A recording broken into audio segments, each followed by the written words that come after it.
referente a la CTA aquí en la provincia de Río Negro, a quien solemos molestar por temas sindicales que sean de importancia.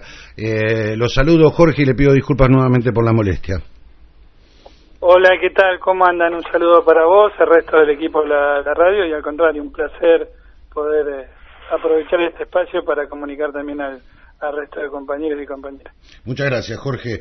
Jorge, estamos ya promediando febrero y por lo que uno va viendo, la cuestión que tiene que ver con las paritarias está más verde que los falsos brotes verdes que nunca llegaron. La paritaria docente nacional suspendida por decreto. En el tema docente específicamente hay una cuestión bastante complicada.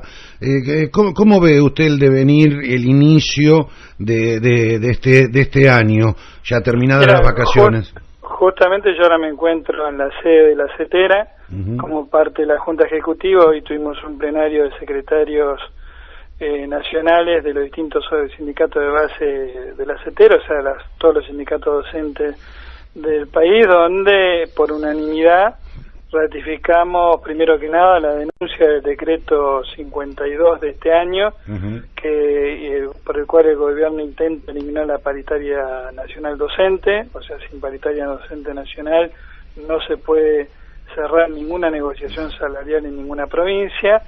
Ratificar además que para nosotros el Estado Nacional es corresponsable junto a los estados provinciales del sostenimiento de la educación argentina. Lo que intenta este gobierno es volver a imponer la teoría que hizo en los 90 el menemismo, cuando hablaba de que el Ministerio de Educación de la Nación no tenía ninguna responsabilidad con la educación y que hablaba que era un Ministerio de Educación sin escuela. Nosotros decimos que la Ley Nacional de Educación 26.206 y la Ley de Financiamiento 26.075, esas dos leyes establecen la obligatoriedad del gobierno nacional de ser garante junto con los gobiernos provinciales del sostenimiento de la escuela pública, del mantenimiento de la escuela pública, de ayudar a pagar salario a aquellas provincias que no pueden llegar a pagar salarios dignos, de financiar la capacitación educativa. O sea, en definitiva, que tiene responsabilidad también en el sostenimiento de la escuela pública.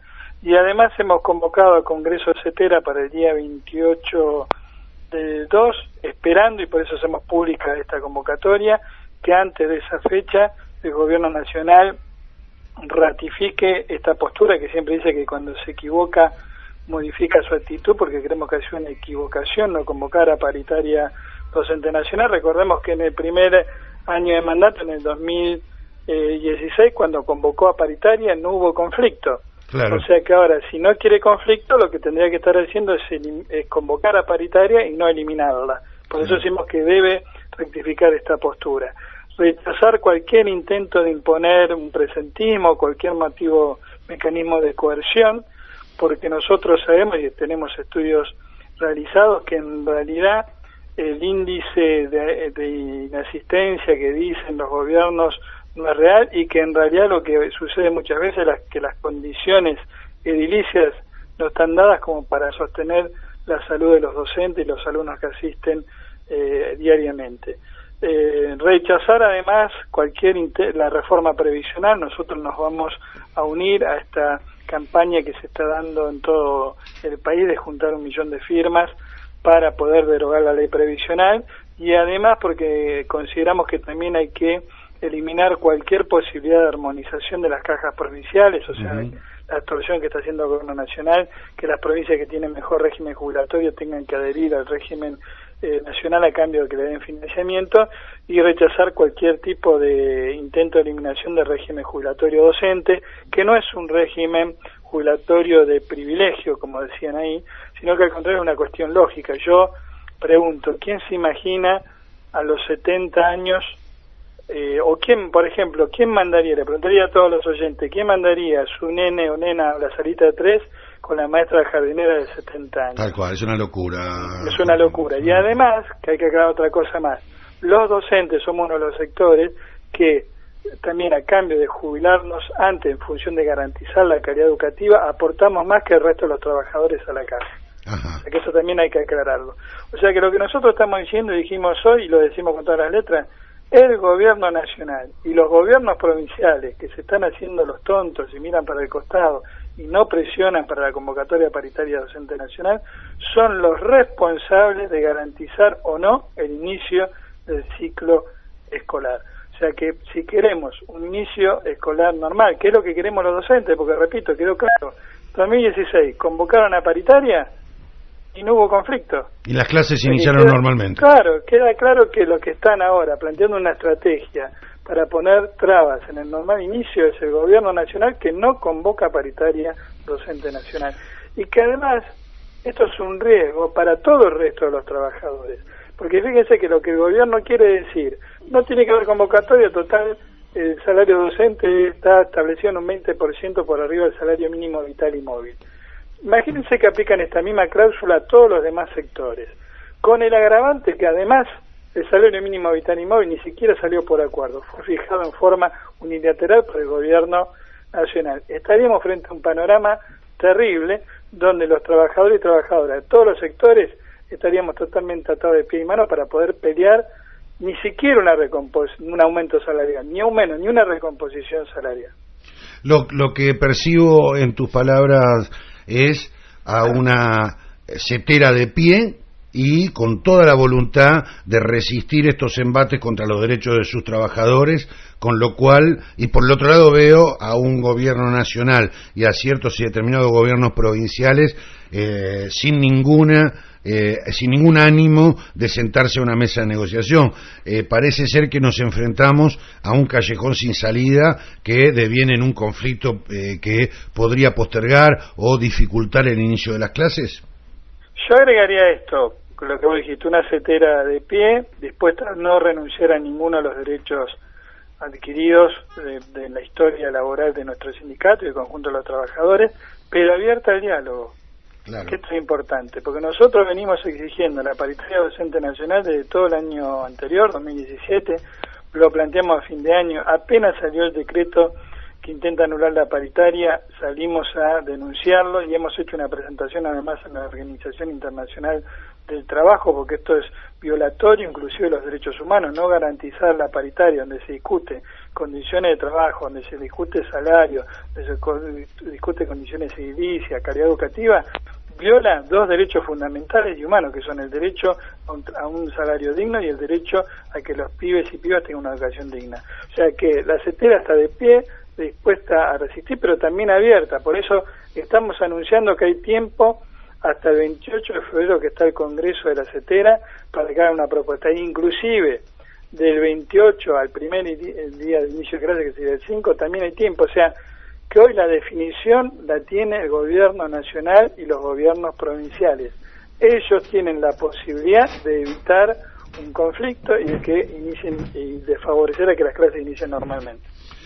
Nos mantendremos entonces muy atentos y te estaremos llamando con posterioridad al día 28 de febrero, o sea, en los primeros días de marzo, para ver cuál es la situación. ¿Yo me equivoco o las clases están planificadas que empiecen un 1 de marzo, aún siendo día jueves? No, está planteado el 5 de marzo. El 5, que es el lunes siguiente. Claro. Perfecto. Y una cosita más que se me olvidó plantear, estamos adhiriendo como CETERA y como CTA a lo que consideramos que va a ser una gran movilización popular el día 22, cuyos ejes que hemos logrado acordar son contra los despidos, contra la persecución social, contra los tarifazos que se han anunciado, por paritarias libres y sin ningún tipo de techo establecido por las patronales. Hoy arrancamos el programa, Jorge, hablando al respecto, bueno, un poco de lo que está pasando y doy una vueltita, pero enseguida voy al tema de la manifestación, ¿no? Este policía Chocobar que de repente ultima a un delincuente por la espalda y es vanagloriado, recibido por el presidente y demás. Un gendarme que es el último en haber visto con vida a Santiago Maldonado, que después aparece ahogado y es promovido al grado inmediato superior, digamos, es ascendido. Unos albatros que le disparan por la espalda a Rafael Nahuel y están procesados dos amigos de Rafael, pero ningún albatros. Y los 2 por 1. el intento del 2 por 1. El intento del 2 por 1, las personas detenidas durante muchos días en las manifestaciones de diciembre que continúan estando procesadas, habiendo sido inclusive víctimas de tortura dentro de las comisarías y mandadas a la cárcel. Todo eso, y del otro lado la detención domiciliaria de Checolás. Claro, criminales de lesa humanidad, ¿no?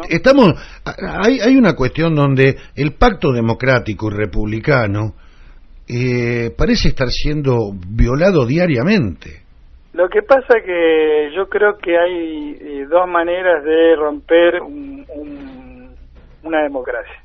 Una, la que nos tenían acostumbrados los poderes internacionales y la derecha internacional y los socios de la derecha local, que eran los golpes de Estado. Uh-huh. Y ahora hay otra manera, es condicionar totalmente a las democracias por medio de fraudes del pacto electoral. O sea, yo creo que si uno ve las manifestaciones de campaña o el famoso debate ese entre los dos candidatos, ¿no?, entre Scioli y Macri, y uno analiza, en realidad uno podría acusar al presidente Macri de falsedad ideológica, claro, de haber estafado al electorado, porque la gente que votó, aunque muchos presumíamos que tenemos la certeza que estaba mintiendo, pero muchos también votaron igual sabiendo que mentía, aquel que de derecha, pero hubo muchos compañeros y compañeras que creyeron lo que se le estaba diciendo, que no podían creer que alguien mintiera de la manera que estaba mintiendo. Entonces, esos compañeros y compañeras fueron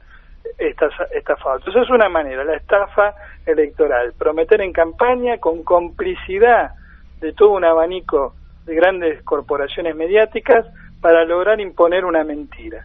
Y después que esa mentira está impuesta, ni siquiera esos medios salen a plantearse algo, bueno, medios como ustedes, algunos medios que se animan porque además tiene una postura ideológica que es la que corresponde, de informar la verdad, pero si no hay grandes cercos mediáticos que inclusive siguen tapando esta mentira. Sí. Por otro lado, la complicidad de un sector judicial que realmente está muy lejos, salvo raras excepciones, de administrar con justicia. Y la otra pata que falta, para violar totalmente entonces esa democracia, es reprimir, cueste lo que cueste, la manifestación social. Y esto es el modelo justamente de todos estos casos que vos has dicho. El intento del 2 por 1, la detención arbitraria y que todavía está de Milagro Sala, no hacer nada contra las amenazas a dirigentes sociales y sindicales que se lo oponen, el asesinato a mansalva, como vos decís, el funcionamiento de este policía a ese presunto, porque hay que, digamos, no hubo una investigación, hay que ver qué ocurrió realmente, pero el video muestra a una persona corriendo y un policía que le tira por detrás, violando todos los protocolos de seguridad establecidos a nivel internacional. La muerte de Rafa, también acribillado por la espalda, la muerte de Santiago, que es perseguido salvajemente y termina en un río, y todavía no tenemos certeza de qué es lo que ocurre en ese río, qué ocurrió en todos esos días. Y la reivindicación de esto es justamente la reivindicación de un paradigma, la represión ilegal, de la fuerza de seguridad puestas al servicio de un sistema totalmente injusto y que le están diciendo, miren muchachos, si tienen que violar todos los protocolos de seguridad, si tienen que violar todas las leyes, hasta el mismo presidente los avala, lo cual es un mensaje terrible. Yo todo esto lo enganchaba con vistas a la manifestación del 22 de febrero. Nosotros tenemos claro eso y tomamos todas las medidas previas y durante. Lo mismo ocurrió con la movilización cuando fueron los dos momentos que de diciembre, la reforma previsional. Sí. Yo creo que si no hubiese existido todo un trabajo de organización de la mayoría de los sindicatos y organizaciones sociales, que estábamos listos para saber cuándo replegarnos, cuándo no entrar en ningún tipo de provocación, hubiese sido una cuestión muy dura, pero eso lo tenemos en cuenta, pero ¿sabés qué? No podemos dejar la calle. No, por supuesto que no. Al contrario, hay que duplicar la presencia en la calle. Claro, justamente eso es lo que ellos quieren imponer, ¿no? La teoría del miedo para que la gente no salga. Ahora hay que tomar más precauciones, hay que trabajar más las cuestiones de seguridad, hay que estar listo a no entrar en provocaciones, hay que estar listo a saber cuándo nos tenemos que retirar, pero lo que no pueden tapar en ningún caso es la gran masividad que están teniendo todas las movilizaciones que se están haciendo, y sea de todas las centrales juntas, de dos por un lado, de tres por el otro, de las organizaciones sociales. Hasta ahora, lo que no han podido ganar en la calle, y es porque la calle justamente es de los trabajadores, las trabajadoras, las organizaciones sociales. Por eso intentan de transmitir este mensaje de temor, porque en realidad hoy en día, es más, yo creo que si todas estas medidas, por ejemplo la reforma previsional o la intento de reforma laboral, todas las que anunció Macri el lunes después de las últimas elecciones legislativas, las anunciaba antes, el resultado electoral hubiese sido completamente diferente. Hoy es mentira que tienen un 40% de consenso, que igual es poco, porque hay un 60% que está en contra, lo que falta es la unidad del 60%, pero yo me animo a decir que es mucho menor, porque la gente no pensaba que una vez después de votada la elección legislativa, la última, el gobierno iba a avanzar de esta manera tan salvaje contra los trabajadores, contra los jubilados y las jubiladas, contra los sectores de la pequeña y mediana empresa, que sigue avanzando. O sea, yo creo que es importantísimo, y es más, la pequeños y medianos empresarios, o sea, jubilados y jubiladas, estudiantes de todos los sectores, o sea que creo que esto es muy importante y por eso apostamos fuertemente a esta movilización del día 22. Jorge, te comprometo después de la manifestación del 22 y tal vez antes del Congreso de CETERA del 28, si estás por Bariloche y podemos coordinar para que nos visites, tomar unos mates y charlar un poco juntos antes del Congreso como para ver cómo se va perfilando. Sí, no hay ningún problema. Sería un gusto después para nosotros. Lo charlamos y coordinamos día y horario. Dale, la gringa nuestra de producción se va a comunicar contigo. Dale. Te mando un abrazo grande, te mando un abrazo acá al resto del equipo de producción. Muchas gracias, compañero. Un compañero. abrazo para vos, para todo el equipo y la audiencia. Ahí estaba, Jorge Molina de CETERA y de CTA, referente de CETERA.